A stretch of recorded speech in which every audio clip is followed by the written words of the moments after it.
जय हिंद मेरे प्यारे साथियों, एक बार फिर से आप सभी का बहुत बहुत स्वागत है आपके अपने यूट्यूब चैनल पर। तो आज हम लोग जैसे साइंस का जो प्रैक्टिस सेट है, सेट नंबर 25 को कंप्लीट करने वाले हैं। तो चलिए स्टार्ट करते हैं आज का सेट।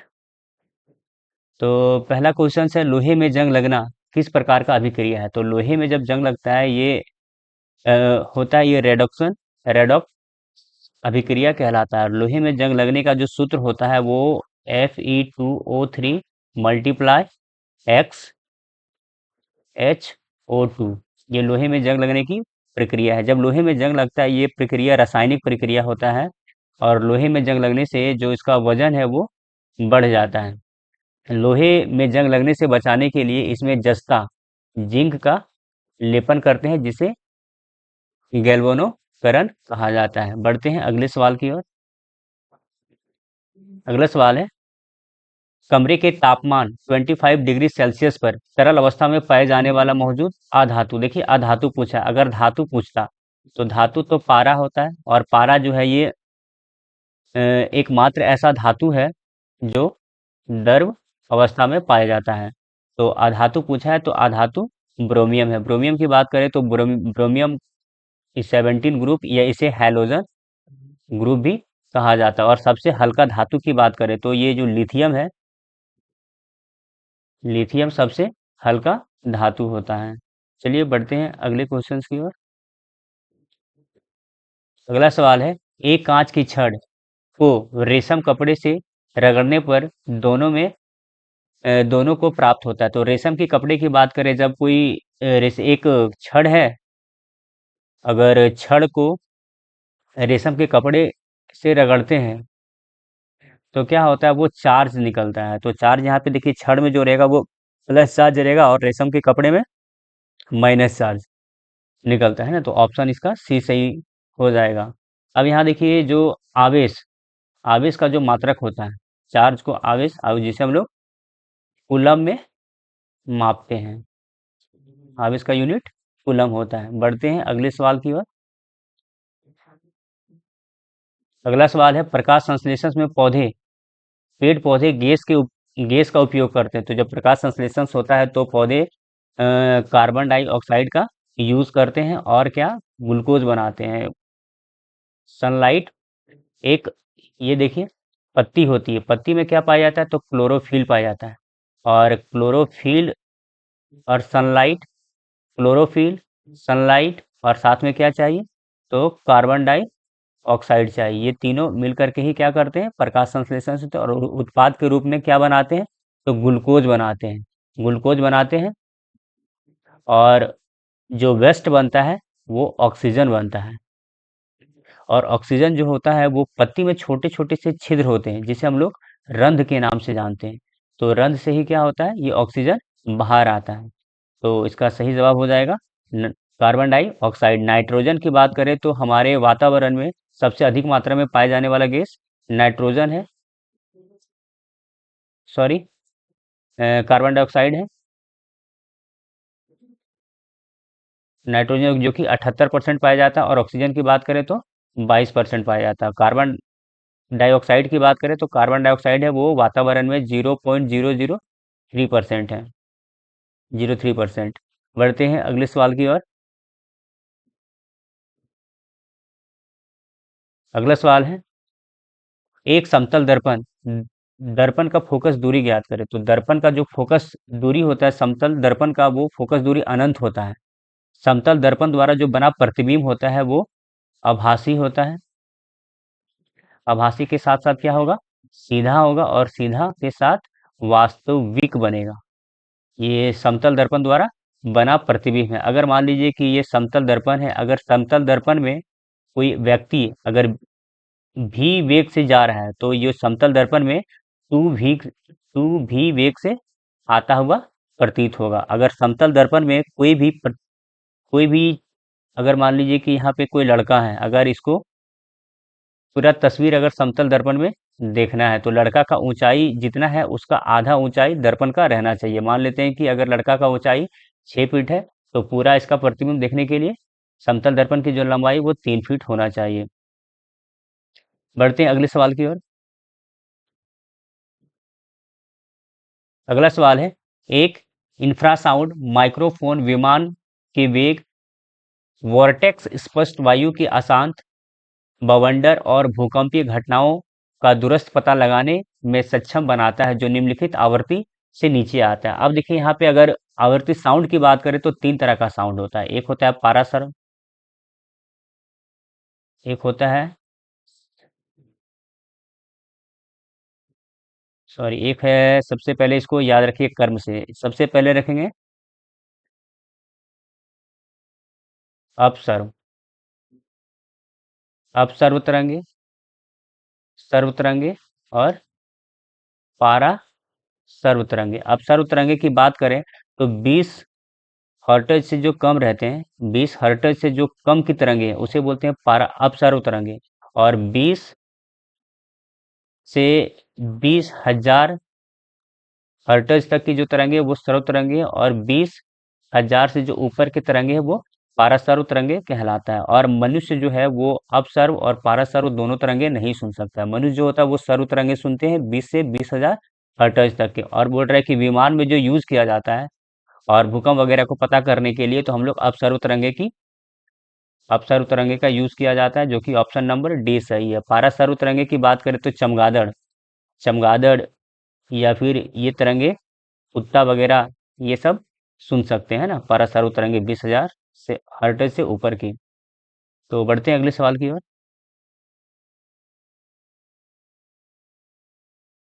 अगला सवाल है, निम्नलिखित में से कौन सा मानव आहार में, आहार फाइबर के कार्य को सही ढंग से दर्शाता है। तो आहार की बात करें तो फाइबर, फाइबर जो होता है वो छिलके से मिलता है, जैसे गेहूं वगैरह का जो छिलका खाते हैं, स्टार्च, तो कहाँ से मिलता है, तो ये पाचन में सहायता करता है। फाइबर क्या चीज सहायता करता है, पाचन में सहायता करता है। तो यहाँ पे देखिए जो फाइबर है वो रासायनिक पदार्थ में, रसायन, आहार जो फाइबर है वो रासायनिक पदार्थ सेलुलोज का बना रहता है, सेलुलोज का बना रहता है। अगर पाचन की बात करें तो पाचन का स्टार्टिंग है वो मुख से होता है, मुख से स्टार्ट होता है, और यहाँ पे जाकर के पूर्ण जो पाचन की मेन प्रोसेस होता है वो छोटी आंत में होता है। और जो बड़ी आंत में है, बड़ी आंत में सिर्फ क्या होता है, जल का, पानी का अवशोषण होता है। बड़ी आंत में पाचन नहीं होता, बड़ी आंत में जो पानी है, पानी का यहाँ पे अवशोषण हो जाता है, और फिर ये पचा हुआ भोजन गुदा द्वारा बाहर आ जाता है। और प्रोटीन की बात करें तो प्रोटीन, प्रोटीन राइबोसोम को क्या बोला जाता है, राइबोसोम को प्रोटीन की फैक्ट्री कहते हैं। प्रोटीन हमारे शरीर में जो होता है वो ग्रोथ में मदद करता है। हमारे शरीर में जो चोट लगती है तो चोट का जो मरम्मत करने का काम है वो प्रोटीन करता है। मसल्स वगैरह जो बढ़ता है, मांसपेशियों का जो निर्माण होता है वो सारा काम प्रोटीन करता है। बढ़ते हैं हम लोग अगले सवाल की ओर। अगला सवाल है, निम्नलिखित में से कौन सा विमाहीन राशि है। बीमा बात करें तो बीमा को हम लोग MLT में दर्शाते हैं। तो बीमा वेग की बात करें तो वेग का क्या होता है, विस्थापन बटा समय, L T⁻⁻1 है ना, ये हो जाएगा वेग का। तो वेग तो विमाहीन राशि नहीं है। त्वरण की बात करें तो त्वरण क्या होता है, वेग बटा समय। तो वेग बटा समय, तो वेग का L T−1 है, समय जाएगा तो यहाँ पे टी पे एक और माइनस लग जाएगा। और गुरुत्वाकर्षण का तो आप सभी को पता है कि न्यूटन होता है, MLT⁻²। तो ये अपवर्तनांक सूचकांक है, ये एक विमाहीन राशि है। तो बढ़ते हैं अगले सवाल की ओर। अगला सवाल है, निम्नलिखित में से कौन सा रासायनिक अभिक्रिया संतुलित रासायनिक का प्रतिनिधित्व नहीं करता। तो रासायनिक अभिक्रिया में क्या है कि जो उत्पाद और उत्पादक, ये जो प्रोडक्ट है, प्रोडक्ट के बाद जो बन करके ये उत्पाद आएगा, ये दोनों हम लोग क्या करते हैं कि जब भी रासायनिक अभिक्रिया में क्या होता है, ना ही कोई, जितना प्रोडक्ट रहता है उतना ही उत्पाद होना चाहिए। कोई भी चीज़ का ना तो ऐड होगा ना ही वहाँ पे ह्रास होगा। तो यहाँ पे हम लोग देख लेते हैं। तो यहाँ पे देखिए लोहा 3 है, बोल रहा है कौन सा समीकरण का प्रतिनिधित्व नहीं करता है, मतलब संतुलित कौन नहीं है। तो लोहे की मात्रा यहाँ पे देखते हैं 3 है, तो यहाँ पे भी लोहे 3 है, सॉरी यहाँ पे 3 लिखा गया है ना, 3 इधर आ जाएगा, टाइपिंग मिस्टेक है। इसमें भी 3 है, इसमें भी 3 है। अगर हाइड्रोजन की बात करें तो 4 दूनी 8 हाइड्रोजन, और हाइड्रोजन यहाँ भी 8 है। ऑक्सीजन की बात करें तो यहाँ 4 ऑक्सीजन है, और यहाँ पे भी 4 ऑक्सीजन है। तो ये वाला तो वेरीफाई कर रहा है। सेकंड को देखते हैं, यहाँ तो आयरन की मात्रा कितनी है, 4 है, लेकिन यहाँ आयरन की मात्रा 3 है, तो ये नहीं कर रहा। बाकी नेक्स्ट देखते हैं, तो ये आयरन यहाँ पे 1 है और यहाँ पे भी आयरन 1 है। हाइड्रोजन यहाँ पे 2 है, तो यहाँ पे भी हाइड्रोजन 2 है। ऑक्सीजन यहाँ 1 है, तो यहाँ पे भी ऑक्सीजन 1 है, तो ये वेरीफाई कर रहा है। नेक्स्ट देख लेते हैं, तो यहाँ आयरन की मात्रा 2 है और यहाँ भी 2 आयरन है। ऑक्सीजन की बात करें तो 3 ऑक्सीजन यहाँ पर है, 3 ऑक्सीजन यहाँ पे भी। हाइड्रोजन की बात करें तो 3 दूनी 6 और 3 दूनी 6, मतलब ये जो ऑप्शन बी है, ये संतुलित रासायनिक द्रव्यमान संरक्षण का काम नहीं कर रहा, तो ये भी गलत हो जाएगा। तो बढ़ते हैं अगले सवाल की ओर। अगला सवाल है, स्वर्ण पत्र का प्रयोग के माध्यम से नाभिक का खोज का श्रेय किसे दिया जाता है? तो नाभिक नाभिक का श्रेय का जो खोज है उसे रदरफोर्ड को दिया जाता है। रदरफोर्ड ने क्या किया था कि एक अपने यूज में क्या किया था, एक सिल्वर, सॉरी, गोल्ड, गोल्ड का एक फॉल लिया था और फॉल से क्या किया था, अल्फा किरण को यहाँ से क्रॉस ओवर किया था। तो कुछ कुछ जगह से क्या होता है, अल्फा किरण डायरेक्ट पार हो जाता है, लेकिन जब बीच से अल्फा किरण को पार किया जा रहा था तो वहाँ रिटर्न होकर के वापस आ रहा था। तो इसने पता लगाया कि बीच में कुछ ना कुछ चीज है, जहाँ से कुछ ना कुछ पॉजिटिव चीज है, जो किरण लौट करके वापस आ जा रहा है। तो इसके लिए क्या है, सिल्वर फॉल का, गोल्ड फॉल का यूज किया था रदरफोर्ड साहब ने। रदरफोर्ड ने अपने प्रयोग में अल्फा कणों को पास किया था। अब बात इसमें देखिए क्या होता है ना, कि प्रोटॉन, न्यूट्रॉन और इलेक्ट्रॉन। तो न्यूट्रॉन के बारे में, न्यूट्रॉन में कोई भी चार्ज नहीं होता, ना तो पॉजिटिव ना तो नेगेटिव, बिना चार्ज का ये होता है। इसके बारे में न्यूट्रॉन का जो खोज है, इसका श्रेय जेम्स चैडविक को दिया जाता है। और बात कर लेते हैं जो इलेक्ट्रॉन, इलेक्ट्रॉन पे क्या होता है, नेगेटिव चार्ज होता है, और इलेक्ट्रॉन के बारे में जे थॉमसन साहब ने बताया था। बढ़ते हैं अगले सवाल की ओर। अगला सवाल है,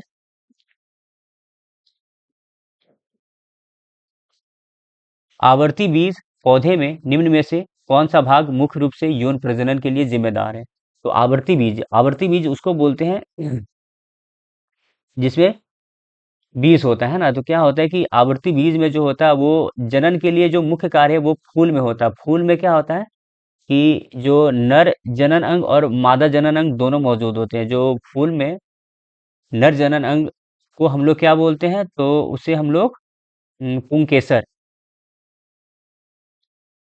पुंग केसर, और मादा जनन अंग है जिसे हम लोग स्त्री केसर या फिर अंडाशय,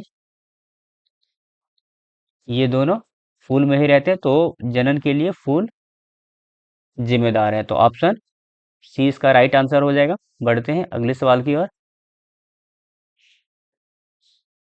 अगला सवाल है, डाल्टन के परमाणु सिद्धांत का कौन सा अभिधारणा द्रव्यमान संरक्षण के नियम को दर्शाता था? अभी हम लोग पिछले, देखिए सेम क्वेश्चन रिपीटेड है ना, तो क्या है, तो द्रव्यमान संरक्षण का जो निर्माण है वो द्रव्यमान संरक्षण का निर्माण डाल्टन के परमाणु सिद्धांत के द्रव्यमान संरक्षण के नियम को दर्शाता है। तो द्रव्यमान संरक्षण में क्या होता है कि जो प्रोडक्ट होता है और प्रोडक्ट को जो उत्पाद करते हैं उत्पादक, वो दोनों का जो संतुलन है वो बराबर रहना चाहिए। हम लोग ना उसमें कोई भी चीज एक्स्ट्रा ऐड होता है, ना ही कुछ एक्स्ट्रा चीज वहां से हटता है। तो रासायनिक अभिक्रिया में परमाणु को बनाया या नष्ट नहीं किया जा सकता। तो पहला ही वेरीफाई कर रहा है। तो परमाणु का सिद्धांत का प्रतिपादन जॉन डाल्टन साहब ने दिया था।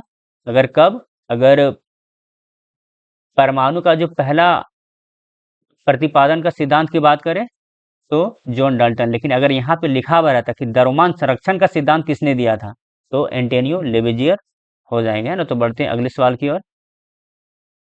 अगला सवाल है, मानव शरीर में अधिकांश डीएनए कोशिका केंद्रक में स्थित होती है। मानव जो ये कोशिका झिल्ली कोशिका है पूरा, और ये कोशिका में क्या है, जो डीएनए होता है, डीएनए जो होता है वो केंद्रक में होता है। लेकिन यहाँ पे क्वेश्चन से पूछा, लेकिन डीएनए का थोड़ा मात्रा निम्न में से पाई जाती है। लेकिन थोड़ा सा डीएनए देखिए, हम लोग शरीर में मात्र 2 ही जगह पाया जाता है, एक तो केंद्रक में पाया जाता है, दूसरा जो होता है वो माइटोकॉन्ड्रिया में होता है। माइटोकॉन्ड्रिया में थोड़ा होता है, लेकिन अधिक ज्यादा मात्रा में किसमें होता है, तो केंद्रक में होता है।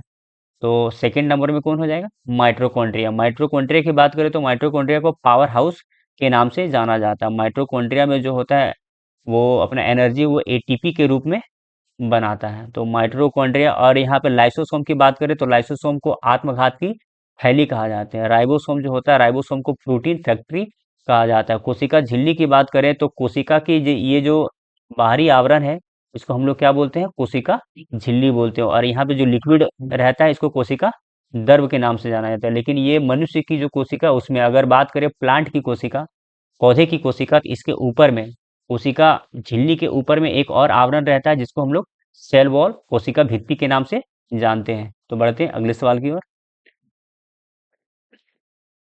अगला सवाल है, एक ब्लॉक जिसका द्रव्यमान 1 किलोग्राम है और उसकी जमीन से 3 मीटर की ऊंचाई पर स्थितिज ऊर्जा पोटेंशियल एनर्जी की बात करें तो पोटेंशियल एनर्जी बराबर क्या होता है? एम जी और एच।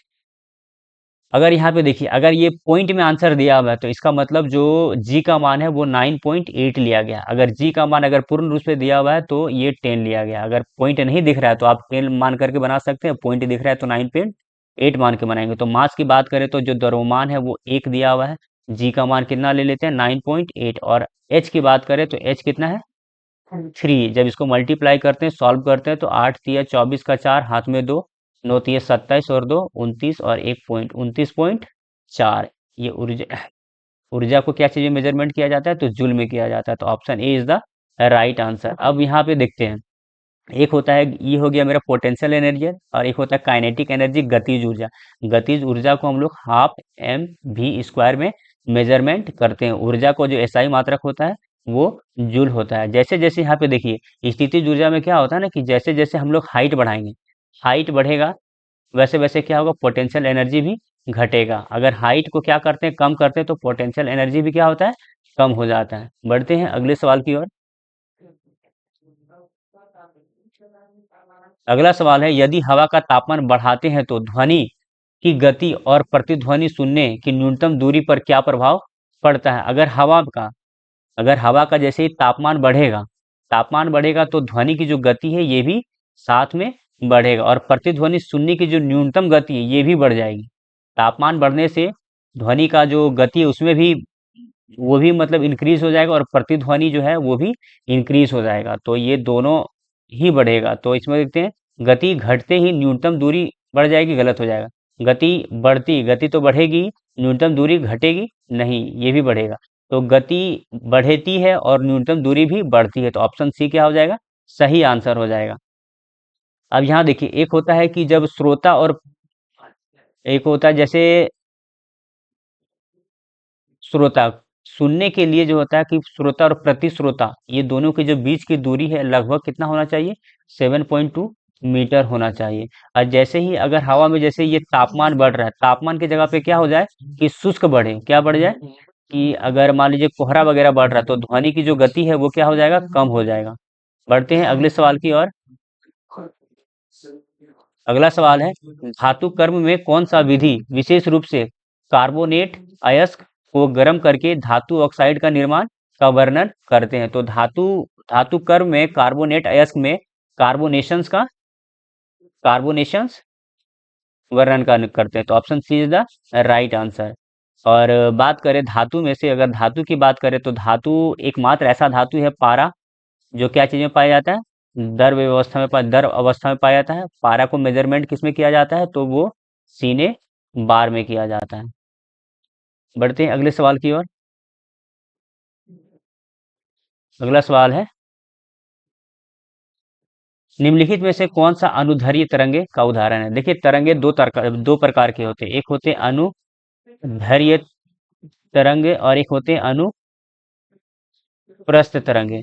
तो देखिए, अनुदैर्ध्य तरंगे जो सुनने वाला तरंग है वो हम लोग अनुदैर्ध्य, जब भी ध्वनि वगैरह या सुनने से रिलेटेड बात आए तो वो अनुध्वनि तरंगे होते हैं। और अनुप्रस्थ तरंगे की बात करें तो रेडियो तरंगे या फिर अल्ट्रावायलेट तरंगे, मतलब ध्वनि तरंगों को छोड़ करके जितना भी तरंग आता है वो अनुप्रस्थ तरंग कहलाते हैं। तो ऑप्शन यहाँ पे ध्वनि तरंग की बात कर रहा है, कौन सा? अनुदैर्ध्य तरंगे का एक उदाहरण है तो ध्वनि। बाकी रेडियो तरंग, पानी की लहर, प्रकाश तरंग, ये सभी किस में आ जाएंगे? अनुप्रस्थ में आ जाएंगे। तो इसका option number C is the right answer. बढ़ते हैं अगले सवाल की ओर। अगला सवाल है, पौधे में जाइलम निम्नलिखित में से किसके लिए जिम्मेदार है? तो पौधे में दो चीज होता है, एक जाइलम जाइलम और एक होता है फाइलम। तो पौधे में जो मिनरल्स वगैरह है या जल वगैरह है वो जाइलम के द्वारा पत्ती में लेके जाया जाता है, और फाइलम में क्या होता है, जब ग्लूकोज बन के तैयार होता है तो पौधे के हर एक पार्ट तक पहुंचाने का काम फ्लोएम करता है। बढ़ते हैं अगले सवाल की ओर। अगला सवाल है हार्मोन किसके द्वारा स्रावित होता है। तो हार्मोन की बात करें तो हार्मोन जो होता है वो एंडोक्राइन ग्रंथि के द्वारा। एंडोक्राइन ग्रंथि क्या है? एंडोक्राइन ग्रंथियों का एक ग्रुप होता है। जैसे हम लोग उसमें थे, जैसे मास्टर ग्रंथि, प्यूटरिस ग्रंथि हो गया, या फिर एड्रिनल ग्रंथि हो गया, ये सब सब ग्रंथि क्या करता है? हार्मोन का स्रावित करता है। और ये सब किस में आता है? तो एंडोक्राइन ग्रंथियों में आता है। तो option C is the right answer. बढ़ते हैं अगले सवाल की ओर। अगला सवाल है उपकरणों में बिजली की झटके से बचने वाले उपकरण को क्या कहते हैं। जब बिजली से झटके, बिजली को, उपकरण मतलब कोई भी सामान हो गया, टीवी फ्रिज जो घर में यूज हम लोग करते हैं, ये सभी उपकरण हो गया। बिजली के झटके से बचाने के लिए कौन सा यूज करते हैं? तो हम लोग क्या है, एक फ्यूज का यूज करते हैं। फ्यूज जो होता है, फ्यूज इधर से आने वाली करंट और यहाँ से जाती है तो फ्यूज से होकर के जाती है, और फ्यूज में एक क्या होता है, पतला सा तार जोड़ देते हैं। जब वोल्टेज अधिक मात्रा में आने लगता है तो ये जो वायर है, फ्यूज का वायर, वो गल करके खत्म हो जाता है, तो जो कि बाकी जो हमारे उपकरण है इसे जलने से रोक लिया जाता है। तो जो फ्यूज का तार होता है वो शीशा और टीना का बना हुआ रहता है। फ्यूज का जो गलनांक होता है वो क्या होता है? कम होता है। और जो घर में जो हम लोग बिजली यूज करते हैं, घर में जो बिजली यूज करते हैं उसे समांतर क्रम में जोड़ा जाता है। बढ़ते हैं अगले सवाल की ओर। अगला सवाल है निम्नलिखित में से कौन सा पादप, कौन सा पद विद्युत परिपथ में शक्ति को नहीं दर्शाता है। तो देखिए, E I square R, V I V square R, ये तीनों किसको, शक्ति को दर्शाता है। और आई आर स्क्वायर, ये ओम को दर्शाता है। बढ़ते हैं अगले सवाल की ओर। यहाँ पे बात करें तो 1 किलोवाट बराबर, 1 किलोवाट की बात करें तो 1 किलोवाट बराबर होता है 3.6 इंटू 10 पे पावर 6 जूल। पावर की एसआई मात्रक क्या होता है? तो वाट। पावर का एसआई मात्रक। ओम जो है वो प्रतिरोध, प्रतिरोध का मात्रक है। बढ़ते हैं अगले सवाल की ओर।